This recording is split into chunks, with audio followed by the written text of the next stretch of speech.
Voilà, une chose est sûre en Côte d'Ivoire, c'est que l'opposition ivoirienne n'a rien à proposer aux Ivoiriens. Vous n'avez rien à proposer aux Ivoiriens. Ce sont des discours guerriers, du n'importe quoi, c'est-à-dire qu'aucun programme. Alors quand tu les touches par-ci, c'est vous êtes les rebelles, vous êtes comme si, mais c'est pas possible. Cette histoire de rébellion là, ça c'est quelque chose, les Ivoiriens ont oublié ça, ça y est, nous on a laissé ça derrière nous depuis. Voilà, maintenant l'actualité là c'est 2025. C'est 2025. Alors donc là, peut-être que si vous devez aujourd'hui payer la conscience des Ivoiriens, peut-être que c'est les Ivoiriens qui sont nés tout près là. C'est-à-dire que les enfants de 2020, un truc comme ça, ou bien peut-être que 2010, peut-être que c'est à eux que peut-être que vous allez mentir. Si même les enfants même comment dirais-je, qui ont vécu 2010, les enfants même de 2000, depuis le temps Guéhi, à ceux-là même là, à partir de 2010 là, vous pouvez pas aujourd'hui payer la conscience de ces enfants là. Parce qu'il n'y a pas d'Ivoirien aujourd'hui, à partir de ce moment aujourd'hui, qui a une bonne image quand même de vous, surtout du PPACI, du FPI, avec Laurent Gbagbo. Quand tu disais même le nom de Gbagbo, même après d'un enfant, même c'est comme là même tu prononçais même le nom du diable. On s'en souvient quand même. Avec toutes ces tueries-là, vous n'avez rien fait. Et tout ça, c'est avant la rébellion. Qu'est-ce qui a suscité la rébellion? C'est les frustrations, les tueries,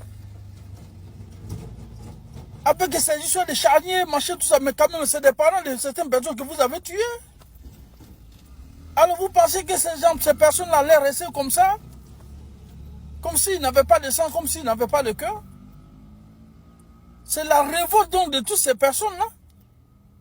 Et même encore, cette histoire de discrimination qui était faite aussi au sein de l'armée.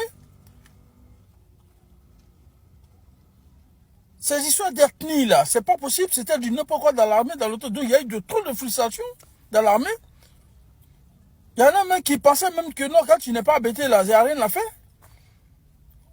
Tu n'es pas ivoirien, comme si, d'ailleurs même l'autre même l'a dit même dans votre, je sais pas, rassemblement au Figaro là, il a dit que personne n'a l'ACD de ce pays. Et mais là, c'est ce qu'on vivait, évidemment. Donc là, moi je pense que arrivé à un certain moment que chacun se ressaisisse quand même, qu'on fasse la politique autrement. Qu'est-ce que vous reprochez aujourd'hui au président Ouattara? Mais aujourd'hui là, tout ce vous n'allez pas dire que vous êtes plus expert, comment dire, en termes de développement, plus que ces grandes institutions qui continuent quand même de financer les projets ivoiriens. Vous n'êtes pas plus expert que la Banque mondiale. La Banque mondiale, ça n'appartient pas à la Côte d'Ivoire. La BAD, ça n'appartient pas à la Côte d'Ivoire. La BCAO, ça n'appartient pas à la Côte d'Ivoire. C'est les institutions internationales. Si ces institutions-là font toujours confiance à la Côte d'Ivoire et qui viennent quand même financer de nos projets, ça veut dire que quoi? Ça veut dire que au moins ils ont une garantie et puis ils voient quand même un peu les retombées de tout ce qu'ils financent dans ce pays-là. Ils voient toutes les retombées. Ils voient que leur argent n'est pas jeté quand même par la fenêtre. Mais alors, je ne vous comprends même pas.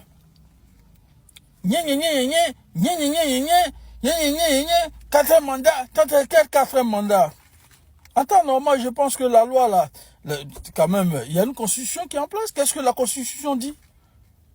À partir d'une nouvelle constitution, on rentre dans une nouvelle république. Et si cette constitution, quand même, a été validée, alors le problème, il est où? On est dans on part pour une nouvelle république. Et évidemment, Ouattara, il va pour son deuxième mandat de la 4e République, et puis voilà, la 3e République, et puis c'est fini. Voilà. Le problème, il est où? Et maintenant, quand on entend un peu M. Thiam encore qui est en train de dire que non, qu'il est traité d'étranger dans son propre pays. Mais M. Thiam, qui allait te trouver là-bas pour dire qu'il est étranger? C'est toi-même qui as décidé, qui a dit que non, c'est-à-dire que la nationalité ivoirienne ne te va pas par rapport à tes ambitions. Et tu t'es débarrassé. Qui l'a fait? Et c'est toi-même, ta propre bouche encore, tu es venu t'arrêter encore pour dire encore que non, que je suis en train de tout mettre en œuvre pour pouvoir me libérer de ma nationalité française. Si tu es en train de libérer ta nationalité française, ça veut dire que voilà, ça veut dire que quoi? Ça veut dire que tu n'étais plus ivoirien et que tu étais français. Et que c'est maintenant que tu es en train de chercher à devenir ivoirien. Alors le problème, il est où? Est-ce que Ouattara, depuis que même vous parlez de vos trucs là, vous avez vu le président en train de vous répondre? Vous avez vu Ouattara en train de vous répondre? Mais Ouattara, il n'a pas ce temps. Au contraire même, ce sont les audiences. Vous avez vu, depuis, il a reçu quand même des personnels depuis les États-Unis, comment dire-je, le commandant, comment dire-je, de l'armée, là, j'oublie. Bon, ok, d'accord. Il a retrouvé, il a reçu encore le président guinéen qui lui a compris quand même que Ouattara, c'est pas n'importe qui.